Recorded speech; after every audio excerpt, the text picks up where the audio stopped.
Hello everyone, my name is Yashleen. Today we'll be studying the chapter We Are Not Afraid to Die If We Can All Be Together. 200 years after Captain James Cook took his first world voyage, a 37-year-old businessman set on a sail of 3-year-long voyage with his wife Mary, his son Jonathan and his daughter Suzanne on his boat named Waywalker.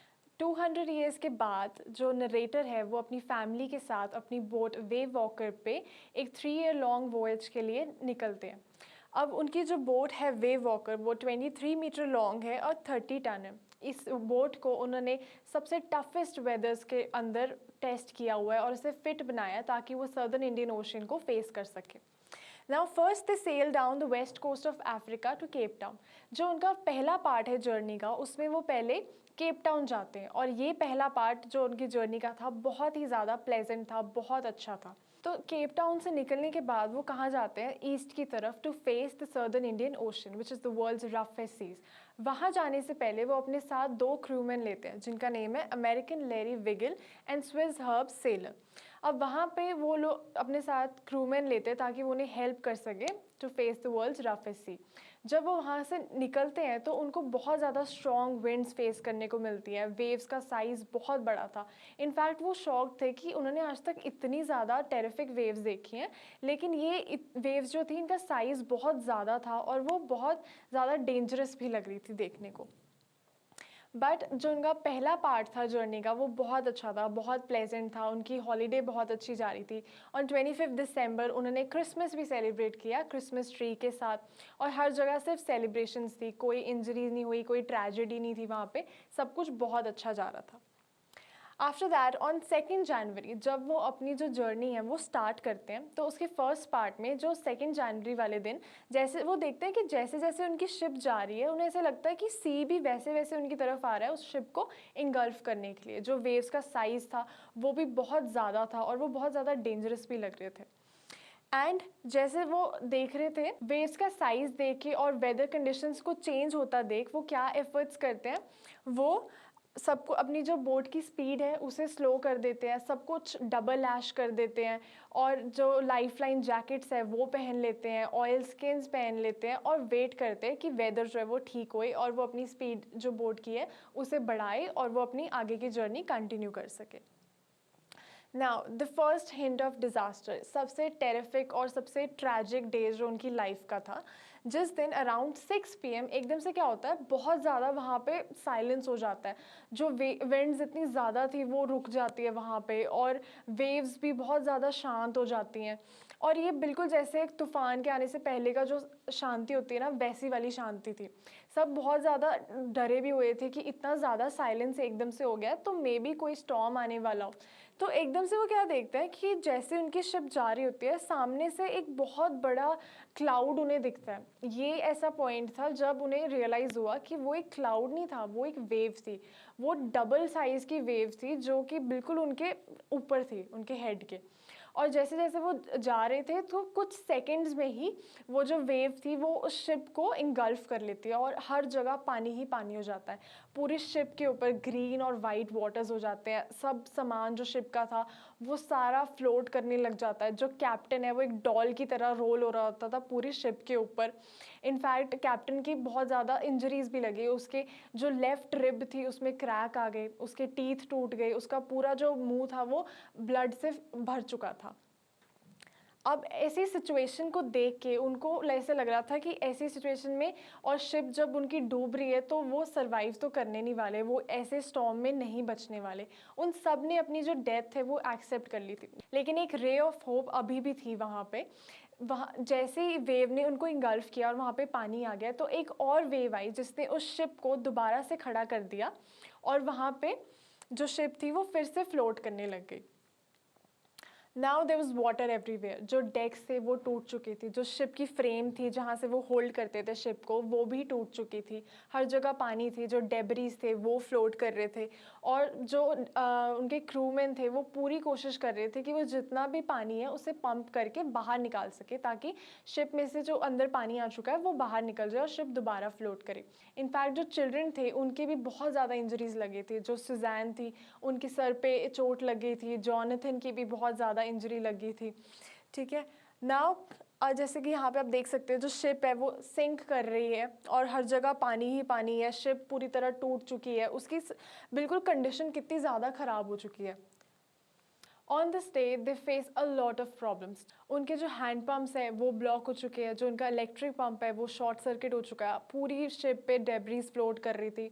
उन्होंने मेडे calls try किया लेकिन इतना remote area था वहाँ पे कि कोई response भी नहीं आ रहा था, कोई उनकी हेल्प करने के लिए वहाँ पे नहीं था।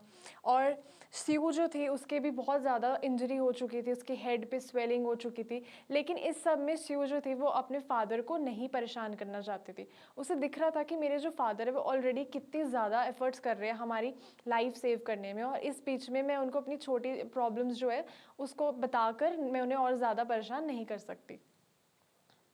नाउ ऑन जनवरी 3 जो वाटर लेवल है वो अंडर कंट्रोल हो जाता है। जो वो देखते हैं कि उनकी जो शिप की कंडीशन है वो बहुत ज़्यादा ख़राब हो जाती है, उसकी फ्रेम्स टूट चुके हैं, उसका डेक टूट चुका है।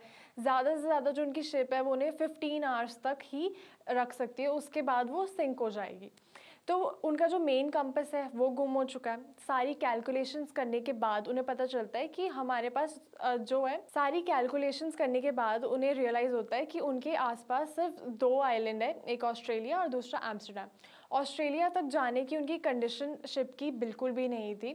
सो उनके दिल में सिर्फ एक होप थी कि मे बी हम एम्स्टर्डम तक पहुंच जाए अगर सब कुछ ठीक रहे, शाम तक सारा वेदर ठीक रहे और 5 o'clock तक सारा वेदर जो है वो बिल्कुल वैसे ही रहे। ऑन जनवरी 4 दे सी कि उनकी जो शिप की कंडीशन है बहुत ज़्यादा ख़राब हो चुकी है और वो सेल आगे नहीं कर सकते। So there was a shortage of food और मैरी को किसी तरीके से कॉर्न बीफ और क्रैकर बिस्किट्स मिल जाते हैं। 2 दिन के बाद उनको खाना मिलता है और वो भी क्या मिलता है, बिस्किट्स। तो आप सोच सकते हैं कि कितनी बुरी कंडीशन उनकी शिप की होएगी और उनकी होएगी, फिजिकली मेंटली वो कितनी ज़्यादा प्रॉब्लम्स फेस कर रहे थे उस टाइम पे। नाउ ऑन जनवरी 5 जब सारी कंडीशंस नॉर्मल हो जाते हैं तो जो हमारे नरेटर है वो जॉन के रूम में जाते हैं और उनसे पूछते हैं कि अब उनकी तबीयत कैसी है और उनको थोड़ा कंफर्टेबल कराने की कोशिश करते हैं। जब वहाँ पे वो पहुँचते हैं तो जॉन उनसे पूछता है, जॉनथन, कि daddy are we going to die. और इससे पहले जो नरेटर है वो कोई रिप्लाई दे सके वो उनको बोलते हैं कि we are not afraid to die if we can all be together. अगर मॉम, सिस्टर और आप और मैं साथ है तो हमें मरने से डर नहीं लगता। ये सुन के जो फादर है वो और ज़्यादा बुरा फील करते हैं और वो बिना कुछ कहे वहाँ से बाहर चले जाते हैं और वो पूरी कोशिश करते हैं कि उस दिन वो जैसे भी करके जितना भी वाटर है उसे बाहर निकाल सके और वो किसी तरीके से आइलैंड तक पहुँच सके।